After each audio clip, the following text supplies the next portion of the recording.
오늘 우리가 만나는 이 사건은 다윗의 이야기 가운데 좀 특이한 사건입니다. 이 다윗이 사울을 이어서 이스라엘의 두 번째 왕이 되죠. 다윗이 왕이 되었을 때가 30살이었습니다. 그리고 40년을 통치했으니까 70에 은퇴를 한 셈입니다. 우리가 읽은 이 사무엘하 6장 앞에 나오는 5장을 보시면 이 다윗이 왕이 되어서 처음 7년 반을 헤브론이라고 하는 곳에서 통치를 했습니다. 그리고 이제 이 다윗이 예루살렘이라는 성을 여부수 족속에게서 이제 정복을 하게 되고 그 성을 새로운 수도로 정하게 돼요. 이렇게 예루살렘을 수도로 정하고 나서 다윗이 처음 하는 일이 뭐였냐면 오늘 우리가 읽은 본문이에요. 하나님의 언약궤라고 하는 법궤를 새 그 예루살렘으로 옮기는 일을 하게 됩니다. 먼저 이 일을 우리가 살피기 전에 사실 이 하나님의 법궤는 이미 한 대략 30년 전쯤에 이스라엘 사람들이 이 법궤를 블레셋 사람들에게 뺏겼습니다. 엘리라는 제사장이 있죠. 엘리라고 하는 이 제사장, 뭐 사사라고도 할 수 있는데 이 엘리 제사장이 이 블레셋과 전투를 하는데 이 이스라엘 백성이 그 전투에서 패배하게 되니까 과거 하나님의 법궤가 앞섰을 때 그 전쟁을 승리하는 것을 알고 엘리가 그 법궤를 가져가고 그래서 전쟁에 이제 사용합니다. 그런데 그 법궤가 있음에도 불구하고 전쟁에 패하게 돼요.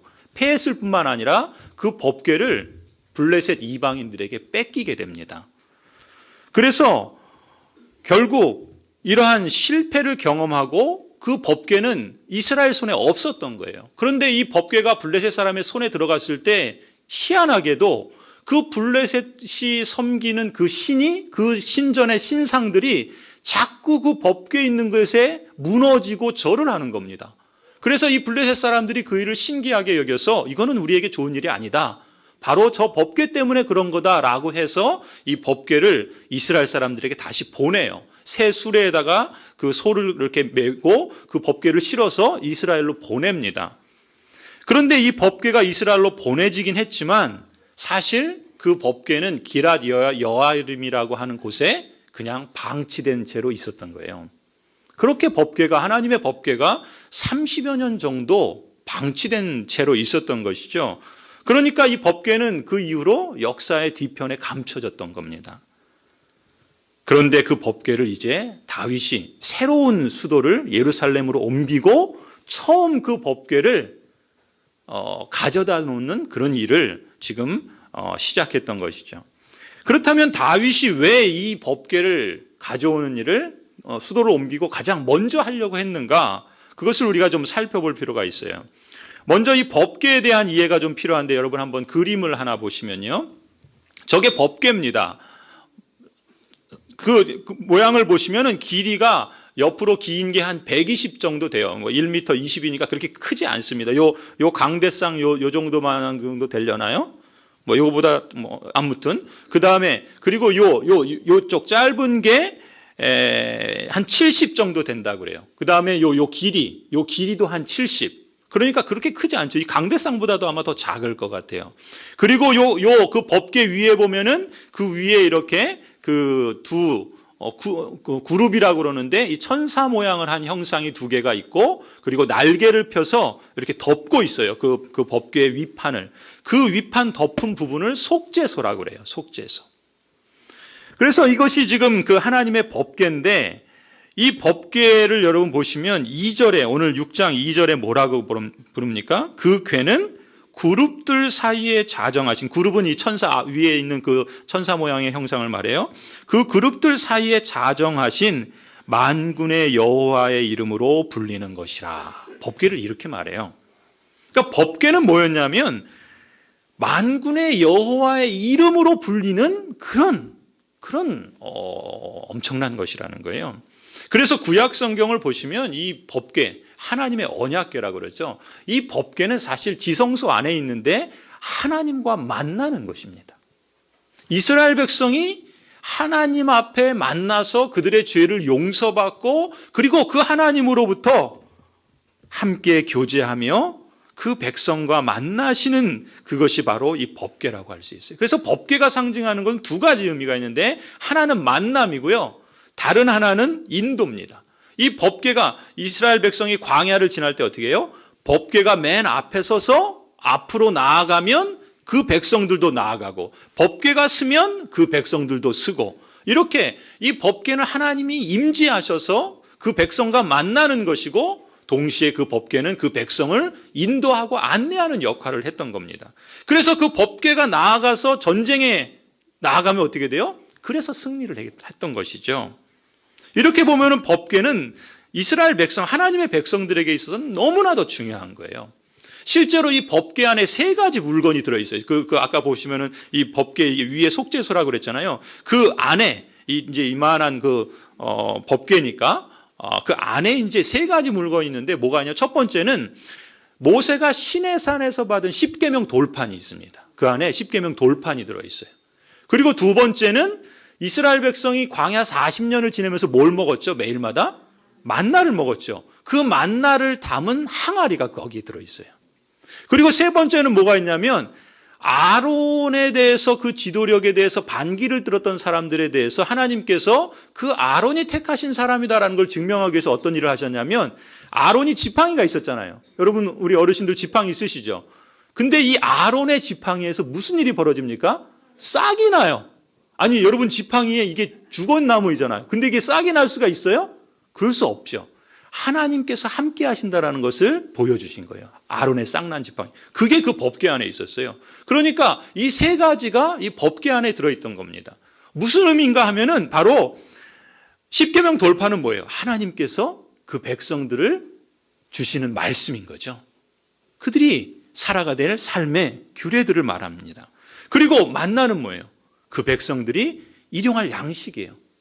그리고 싼난 지팡이는 뭡니까? 하나님께서 그 백성과 함께 하시고 그들을 인도하신다라고 하는 의미가 있는 거예요.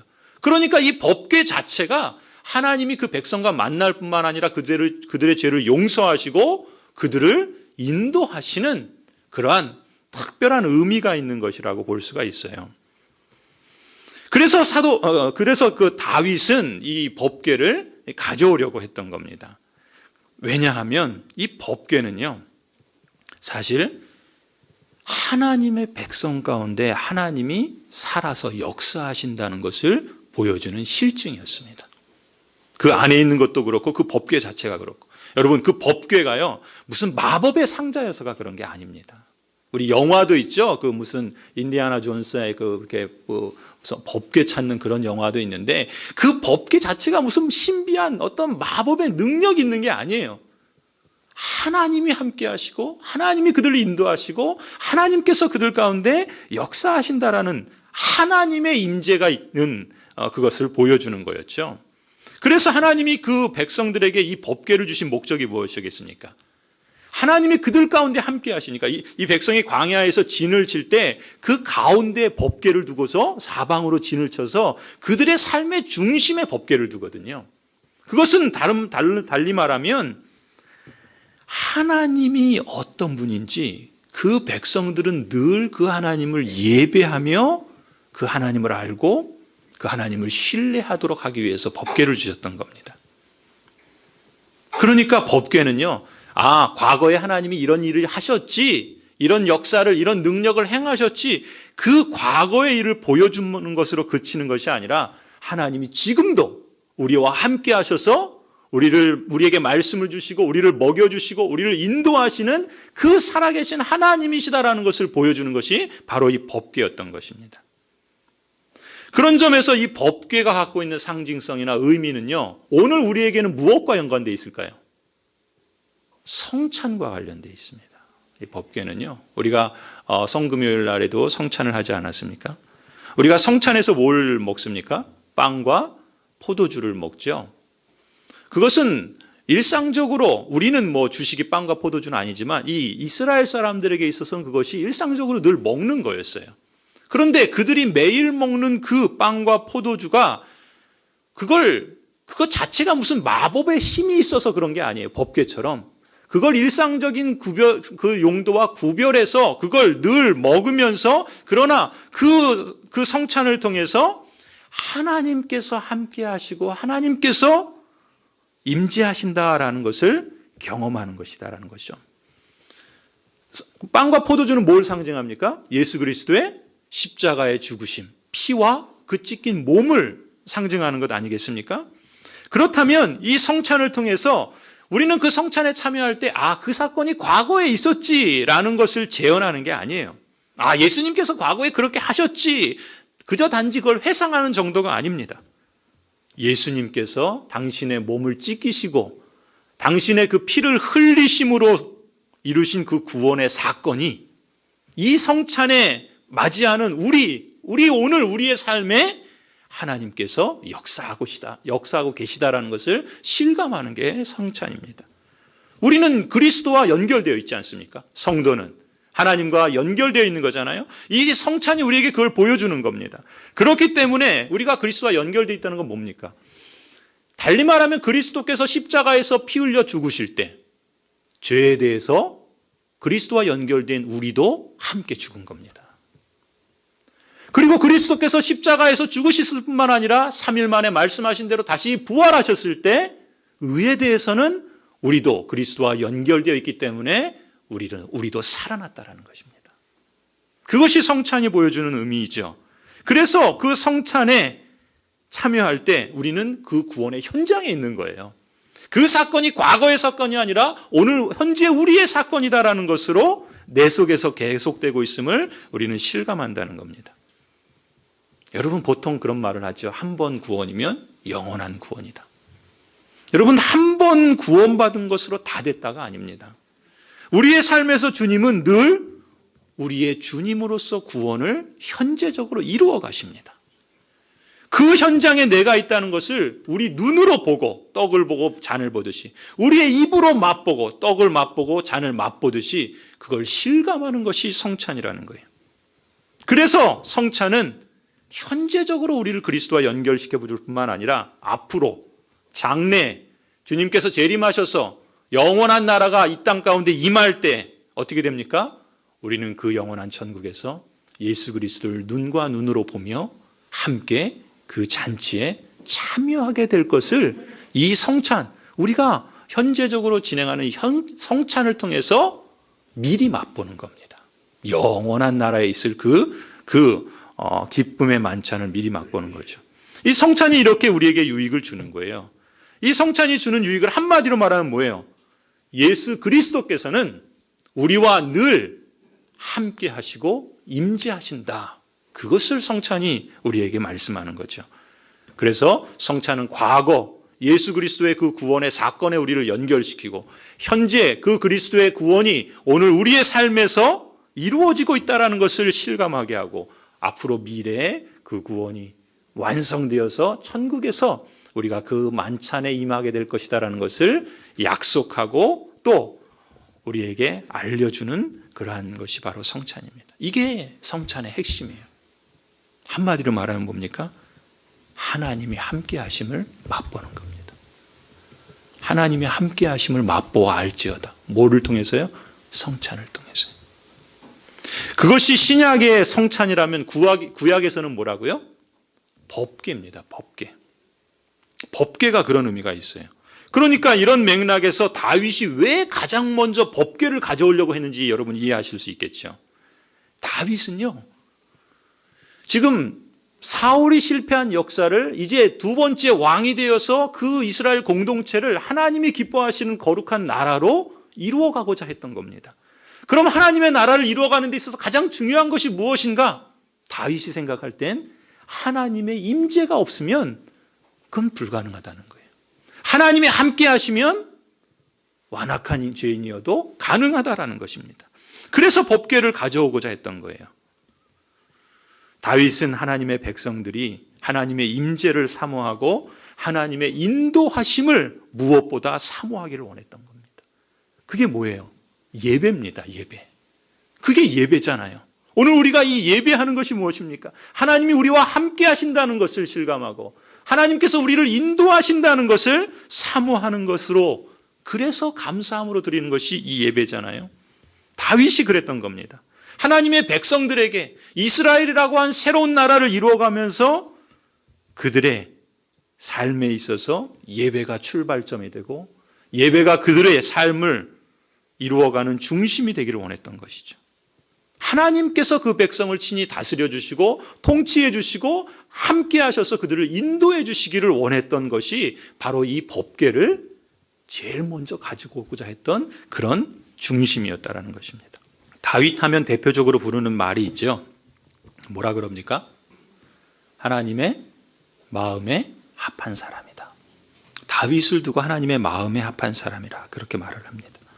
뭘 두고 그럴 수 있을까요? 여러분, 사실 다윗을 가만히 보면요, 다윗은 어쩌면 우리보다 더 죄인일 수도 있어요.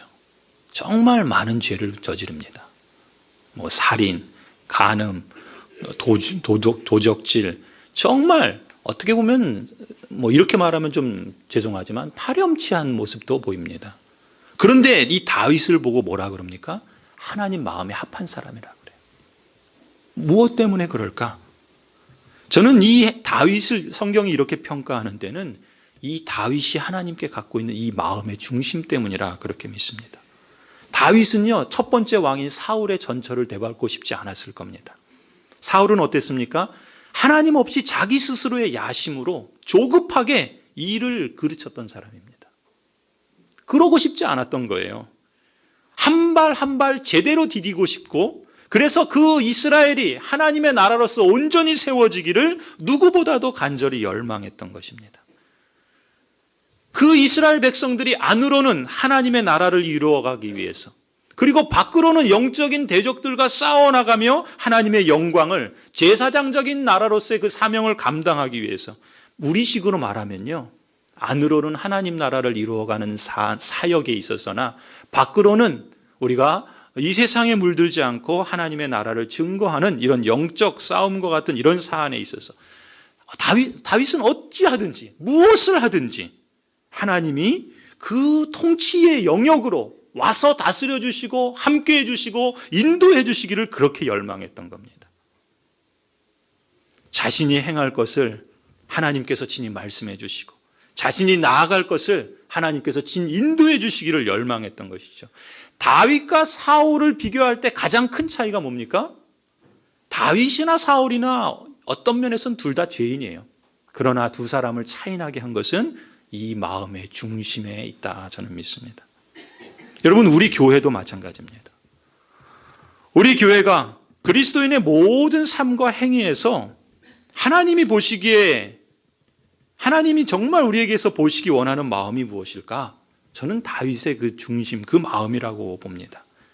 하나님이 여러분의 삶의 걸음걸음, 대목대목, 여러분의 선택과 여러분의 여러 가지 삶의 상황 속에서 하나님은 그 중심에서, 여러분의 중심에서 여러분이 그 하나님을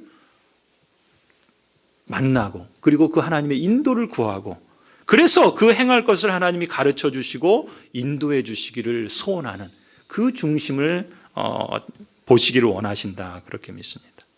그리스도인 각 개인이 그렇고요. 또 가정도 그렇고요. 더 나아가서는 그리스도의 공동체인 우리 교회도 마찬가지라고 봅니다. 우리 교회가 어떤 사역을 하든지, 우리 교회가 어떤 것을 진행해 나가든지, 교회의 모든 의사결정이나 어떤 선택을 할 때든지요, 여러분, 교회가 거룩하기 때문에 무조건 옳고 선하다고 보장되지 않습니다. 그 행할 것을, 그 결정과 선택에 있어서 중심에 있는 지도자들과 재직들, 그리고 모든 성도들이 어떤 마음의 중심을 갖고 있느냐에 따라서 달라질 수 있다는 것입니다. 여러분, 전도회에서 그렇고요, 부서도 그렇습니다. 우리 교회의 그 재정에 있어서나 사역에 있어서도 그렇습니다. 각각의 지도자들이, 또 성도들의 그 중심이 정말 하나님이 우리의 그 직면한 상황들 가운데 찾아오셔서 만나주시기를 열망하는지, 또 하나님께서 말씀으로 안내해 주시기를 기대하고 그 말씀을 따라서 그렇게 문제를 풀어가려고 애쓰는지, 여러분, 우리 각 그리스도인 개인이나 교회 공동체가 쉽게 빠질 수 있는 오류가 있죠. 사단이 우리를 시험하는 잘못이 있습니다. 그것이 뭡니까? 하나님의 뜻을 구하지 않고 우리의 경험과 고집을 앞세우는 겁니다. 하나님의 뜻을 찾고 말씀에서는 이런 문제를, 이런 사안을 어떻게 해결하는가, 그것을 이런 방식으로 풀기보다는 그냥 우리 생각대로 쉽게 편하게 풀어가는 것입니다. 성도 여러분, 어찌됐든 우리 중심에는요, 이 다윗의 실천을 배우려는 태도가 있어야 한다고 믿습니다. 어떤 일이든지 무슨 일이든지 우리 교회는 이 하나님께서 우리를 다스려 주시는 그 통치의 주인공이 되시도록 그렇게 애를 써야 됩니다. 그 마음의 중심을 가져야 됩니다. 그런 마음을 가져도 실수하고 실패할 때가 있는데 그 마음을 잃어버리고 어떤 일을 진행한다면 우리는 이 이스라엘 공동체가 맞이하게 될 그러한 모습을 맞이할 수도 있다는 것이죠. 성도 여러분, 우리가 행할 것을 하나님이 친히 말씀해 주시기를 소망하는 것, 하나님을 기뻐하는 것, 그게 우리의 힘입니다. 하나님이 인정하는 교회, 그렇죠? 하나님을 인정하는 사람을 하나님께서 인정해 주신다. 우리 교회가 하나님이 인정하는 교회로 우리가 그렇게 하나님의 그 마음의 중심에 든다면 하나님께서도 우리를 인정해 주시지 않겠습니까? 이것이 법궤가 우리에게 주는 중요한 메시지라 볼 수 있습니다. 자, 그렇다면요, 오늘 본문을 보셔서 이제 다윗이 이 법궤를 어떻게 옮길까요? 이 법궤 옮기는 일을 어떻게 진행하는 걸 한번 볼 필요가 있습니다. 이 법궤가 갖는 상징성이 어마어마하다 그랬죠? 법궤를 이제 예루살렘으로 옮기는 일 또한 엄청난 의미를 갖고 있겠죠. 여러분 1절을 한번 보세요. 6장 1절을 보시면 다윗이 이스라엘에서 뽑은 무리 몇 명을 모읍니까? 3만 명을 모읍니다. 3만 명은 작은 수가 아니죠. 요만한 법궤 하나 옮기는데 몇 사람을 동원한다고요? 30명? 이거 뭐 두 사람이면 거 뭐 가지 않겠습니까? 3만 명이 동원돼요. 3만 명. 지금 이 법궤를 옮기는 일이 얼마나 중대한가라는 것을 보여주는 것이죠.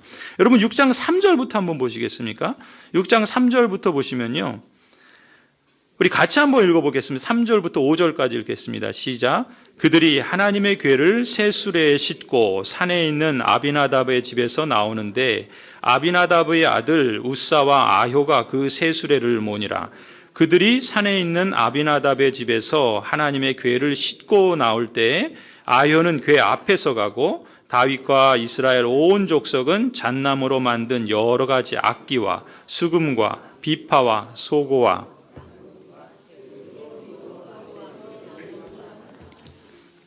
여러분 이 모습을 한번 우리가 상상해 보면은 저는 오늘 우리가 그래도 좀 이해하기 쉬운 게 여러분 예전에 우리 올림픽이나 무슨 세계 선수권 같은 거 하면 금메달 따면 어떻게 했습니까? 막 퍼레이드하고 막 그랬잖아요. 그렇죠? 막 그 차 타고 막 이렇게 가면은 위에서 막 종이 막 뿌리고 막 사람들 막 환호하고 태극기 막 날리고 막 이러잖아요. 그런 게 여러분 그려지시잖아요. 요즘 우리 어린 아이들은 그런 걸 잘 모를 것 같은데 마치 지금 그런 장면인 거예요. 아, 법궤가 드디어 온다. 그러니까 야, 다윗이 왕이 되더니 이게 뭔가 좀 잘 될 것 같다. 막 사람들이 막 덩달아 신나고 기쁘고 막 기뻐하고 악기를 부르고 연주하고 이렇게 많은 사람들이 퍼레이드를 하고 있는 겁니다. 막 사람들도 덩달아 신이 나서 막 떠들썩했겠죠. 그런데 이 법궤를 싣고서 퍼레이드를 하고 있는 그 짐수레가 어떤 일이 벌어집니까? 나곤이라고 하는 그 타작마당에 이르렀을 때 이 수레가 덜컹거려요. 소들이 뛰어서. 그러니까 이 수레가 덜컹거릴 때 어떻게 됩니까? 법궤가 흔들리겠죠. 그럼 어떻게 돼요? 그 수레에서 법궤가 떨어질 수 있지 않습니까? 그러면은 그 법궤가, 그 거룩하고 그 하나님의 임재를 상징하는 그 법궤가 손상이 된다면 이게 얼마나 엄청난 일이에요. 그래도 다행히 어떤 일이 일어납니까? 이 아비나답의 아들 우사가 그 흔들거리는 법궤를 잽싸게 손을 내밀어서 잡잖아요. 그래서 그 법궤가 망가지는 일을 방지하게 됩니다. 그런데요, 놀라운 일은 뭡니까? 바로 그 순간에 믿겨지지가 않는 일이 벌어져요. 어떤 일이 벌어집니까? 그 법궤를 잡은 우사가 그 자리에서 즉사합니다. 여러분 7절을 한번 보세요. 뭐라고 기록합니까? 여호와 하나님이 웃사가 잘못함으로 말미암아 진노하사 그를 그곳에서 치시니 그가 거기 하나님의 궤 옆에 곁에서 죽으니라. 여러분, 도대체 웃사가 뭘 잘못했습니까? 뭐 때문에 하나님의 진노가 이 웃사에게 임한 겁니까? 아니, 뭐가 그렇게 죽을 정도로 큰 죄를 지은 겁니까? 웃사가 아니었으면 그 법궤가 망하고 상하고 깨어졌을 수도 있는데, 아니 어찌 보면 그 상황에서 웃사가 할 수 있는 최선의 일을 한 거 아닌가요? 웃사가 만약에 안 잡았으면 그 법궤가 어떻게 됐겠습니까? 그렇죠. 그런데 그런 웃사가 상을 줘도 부족한 판에 어떤 일이 벌어진다고요? 그 자리에서 죽어요. 왜 죽었는가? 성경은 뭐라 그럽니까? 하나님께서 진노하셔서 진노의 징계를 받은 겁니다. 그래서 웃사가 죽은 겁니다. 아니, 하나님 좀 너무하신 거 아니에요? 어떻게 이런 일이 일어날 수 있습니까?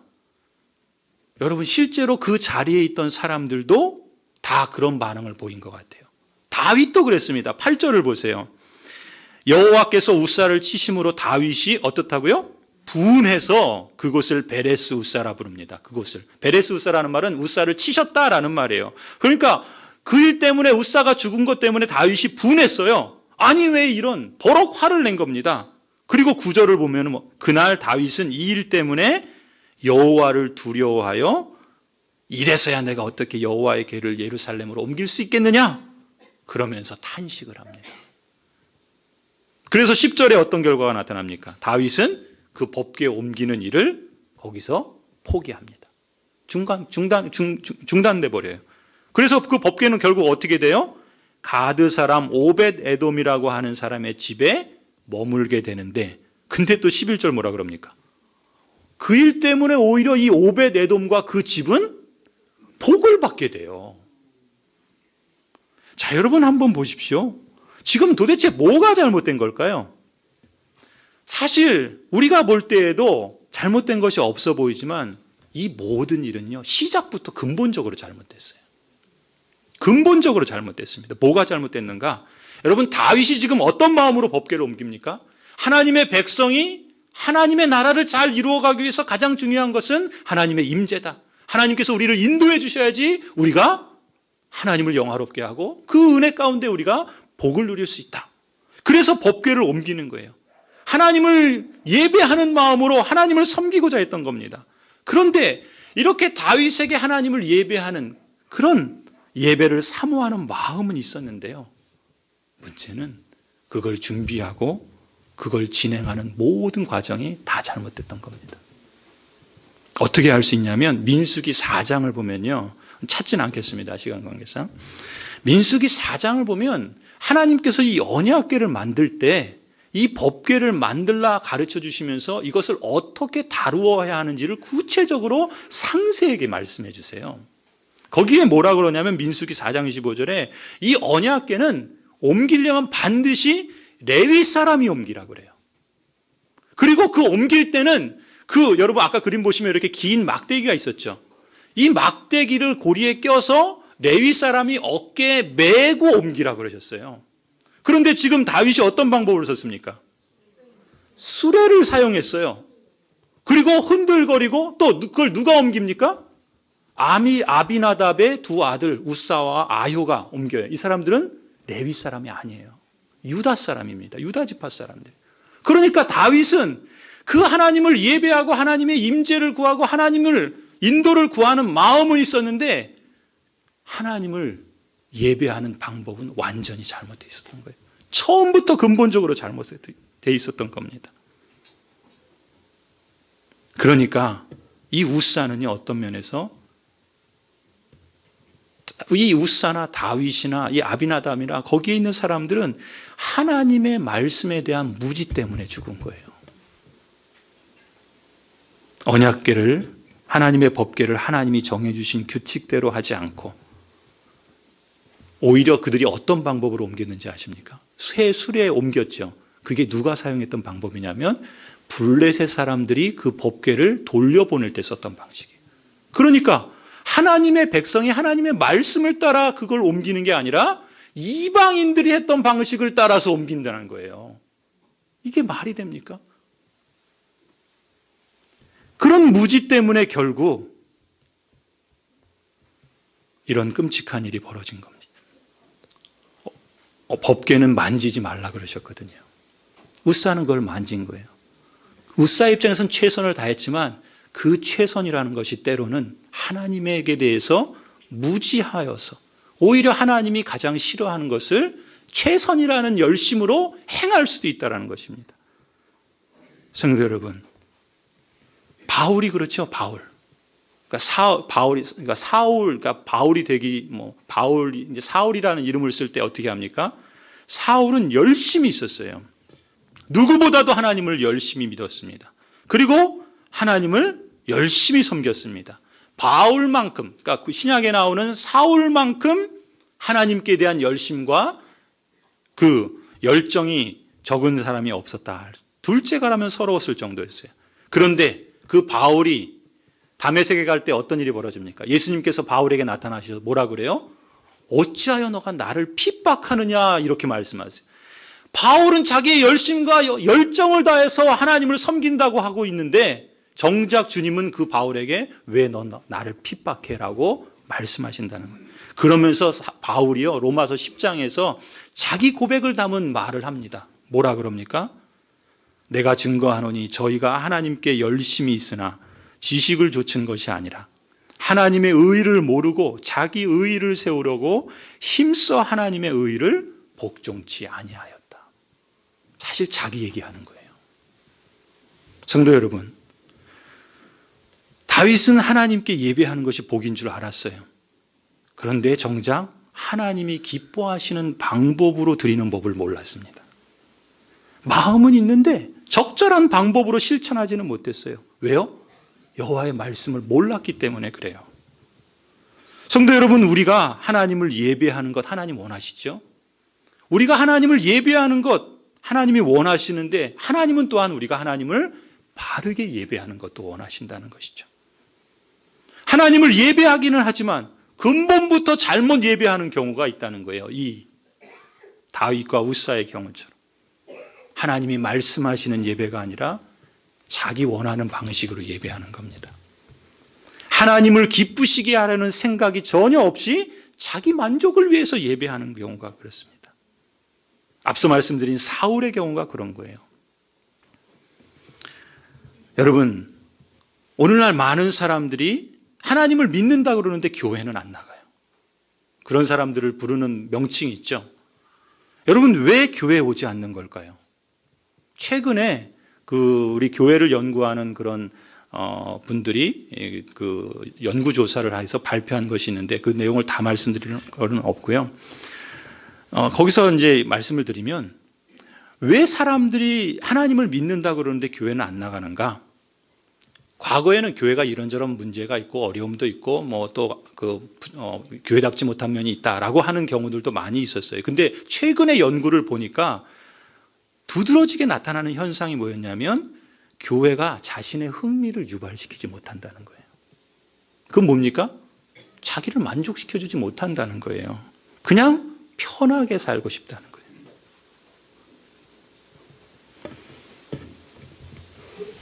여러분, 단지 그것만이 아니죠. 하나님을 바르게 예배하지 못하는 주된 이유는 뭡니까? 사람이 하나님보다 자기를 섬기기 때문입니다. 그것이 근본적인 이유입니다. 하나님이 나를 위해 존재하는 것처럼 내 행복과 내 만족을 위해서 하나님이란 신을 예배한다면 자신은 하나님을 예배한다고 말할지는 모르지만 사실 그건 하나님을 예배하는 게 아니라 자기를 예배하고 있는 겁니다. 이런 자기 만족을 위한 예배, 그런 예배는요, 굳이 하나님 말씀을 몰라도 마음의 위로를 주고 자기 실현을 도와주는 분위기가 있고 좋은 그런 교양 강좌가 있고 그러면 하나님이 없어도 다 좋은 겁니다.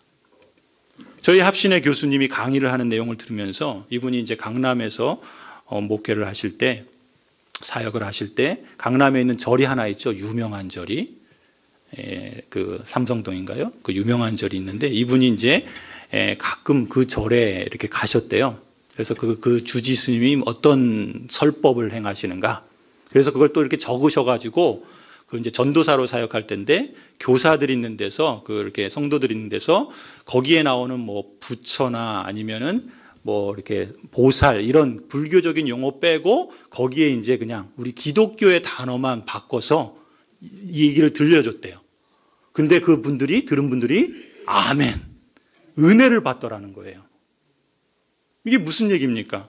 굳이 하나님의 말씀이 아니어도 내 마음을 위로해주고 나를 좀 격려해주고 나에게 좀 기쁨을 주고 나를 실현할 수 있는 그런 말을 해주면 사실 하나님의 말씀이 아니어도 괜찮은 시대를 살고 있다는 거죠.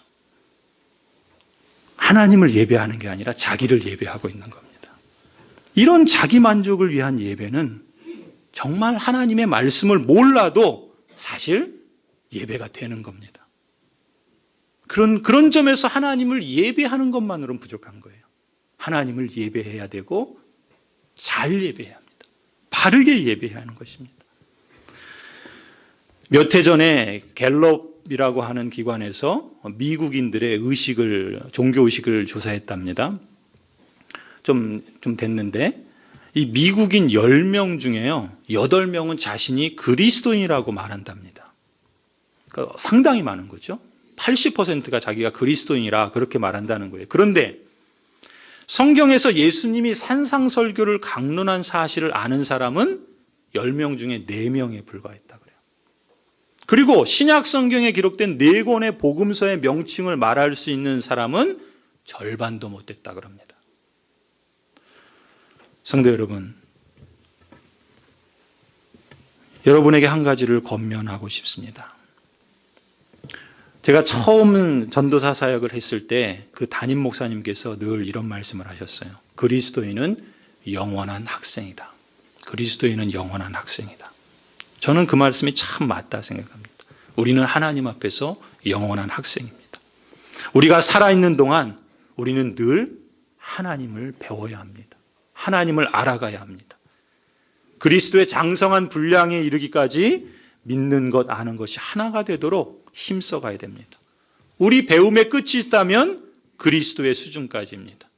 그 배움으로 인한 결과가 내가 믿어서 고백하는 거랑 내가 부부 사이의 관계 속에서 아는 것처럼 하나님과의 관계 속에서도 그만큼 깊이 있게 삶을 통해서 아는 순간까지 자라가야 하는 겁니다. 이것이 우리가 이 땅을 사는 동안 계속되어야 하는 것이죠. 이런 점에서 다윗은 하나님의 마음에 합한 사람이었다 볼 수 있습니다.